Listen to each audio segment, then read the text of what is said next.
이 말씀은 역사적으로 어떤 상황 가운데 주어졌냐 하면 두 가지 상황을 함께 고려할 수 있어요. 이스라엘 백성들이 말씀드렸잖아요. 하나님께서 그들을 어디로 인도하시고 싶어 하신다 그랬어요?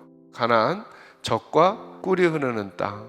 그래서 급기야 젖과 꿀이 흐르는 땅이라고 하는 가나안 땅에 들어가게 됐어요. 이걸 가리켜서 한 단어로 무슨 삶이라 그랬어요? 풍성한 삶을 하나님이 백성들에게 허락해 주길 원하신다 그랬죠. 근데 정작 예수 믿고 정작 하나님과 함께 가나안 땅에 들어왔는데도 불구하고 풍성한 삶을 그들이 살지 못했던 거예요. 왜냐하면 듣지 않았다는 거예요.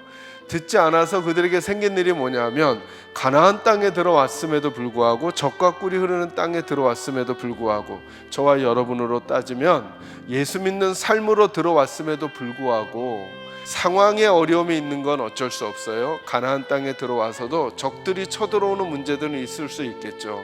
그거 방어하고 이겨내고 살아가면 되겠죠. 그런데 그들 스스로 그 안에서 내적인 평화도 없을 뿐만 아니라 감격도 없어지고 하나님과의 풍성한 관계도 없어지는 거예요. 그래서 그들이 처하게 된 상황이 뭐냐면 망하기 직전의 모습과 심지어 망하게도 되어버렸다는 거예요. 그러니까 지금 이스라엘 백성들이 이 말씀을 듣는 상황은 뭐냐 하면 가나안 땅에 들어왔었음에도 불구하고 망해버린 거예요. 우리들에게 적용하면 예수 믿고 살았는데도 불구하고 직분 얻어서 교회 일하면서 살아갔는데도 망해버린 거예요. 어떤 면에서요? 개인적으로, 가정적으로, 자녀가, 생업이, 관계가, 내 삶의 내용들이. 그때 하나님께서 그들의 삶을 진단하시고 그 망해버린 이스라엘에게, 실패한 이스라엘에게 다시 회복의 방법으로 주시는 것이 오늘 명령이에요. 회복하려면 어떻게 하라고요? 누구에게? 여호와께. 뭐 하라고요? 돌아오라고요. 하나님의 백성들은 다시 풍성한 삶, 다시 하나님이 함께 하시는 은혜의 삶을 누리고 싶어지거든 생수의 근원이신 하나님 버리지 말고 스스로 웅덩이 파지 말고 하나님께 돌아오셔야 돼요. 여러분 나중에 기회가 되시거든 사무엘 상하, 열왕기 상하를 쭉 읽어보세요. 가면 갈수록 어떤 일이 자꾸 생기느냐면 절대 그럴 것 같지 않은데 이스라엘 백성들이 하나님 앞에 제사도 안 드렸고 절기도 안 드렸어요. 그리고 말씀도 잊어버렸어요. 여러분 어찌 그럴 수 있어요? 그들이 경험한 하나님이 어떤 하나님이냐 하면 애굽에서 이스라엘을 건져내셨어요. 그냥 건져내셨어요? 10가지 재앙을 통해 그들의 눈앞에 보여주셨어요. 그죠? 홍해가 갈라지는 걸 경험했어요. 반석에서 물이 나는 걸 보았어요. 날아가던 메추라기가 그들의 양식으로 떨어지는 걸 봤어요. 아니요, 날마다 만나가 새로이 하늘에서부터 내리는 걸 경험했던 사람들이에요.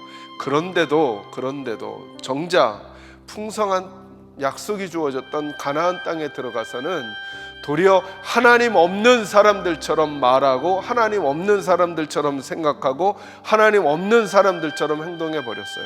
이 얘기 그들의 이야기만 같은가요? 예수 처음 만나서 감격했던 저와 여러분들이, 그리고 교회 공동체 안에 있는 우리들이 어떤 일을 진행할 때, 아니 개인의 삶을 살아갈 때 하나님이라고 하는 언어는 언급하지만 하나님과 관계없는 생각과 관계없는 말들과 관계없는 행동들을 통해 살고 있지는 않은가. 그리고 그런 우리들의 삶의 결과를 보라고 하는 거예요. 그러니까 복은 하나님께 있는 거죠. 그런데 제가 오늘 정말 나누고 싶은 말씀은 이 말씀인 거예요. 이 말씀의 가장 밑바닥에 있는 마음이 뭘까요? 하나님은 아직 포기하지 않으셨다는 거예요. 우리는 하나님을 포기해 버릴까 하는 생각도 하고 있었는데 하나님은 아직 여전히 우리를 사랑하신대요. 우린 다른 것 사랑하고 다른 쪽으로 걸어갔는데 여호와께 돌아오라라고 하는 이 말씀을 들으시면서 여러분 안에 이 말씀을 꼭 새겨 넣으세요. 따라합니다. 하나님이 나를 아직도 포기하지 않으셨다. 그러니 뭐라고 말씀하시는 걸까요? 돌아오라는 거죠. 돌아옴이라는 걸 다른 말로 바꾸면 뭘까요? 돌이키는 거죠. 여러분이 하시고 계시는 말을 돌이키셔요. 저와 여러분이 하고 있는 생각을 돌이키셔요. 성령이 주신 감동에 따라 하나님께로 돌아가시는 저와 여러분이 되기를 주의 이름으로 축원합니다.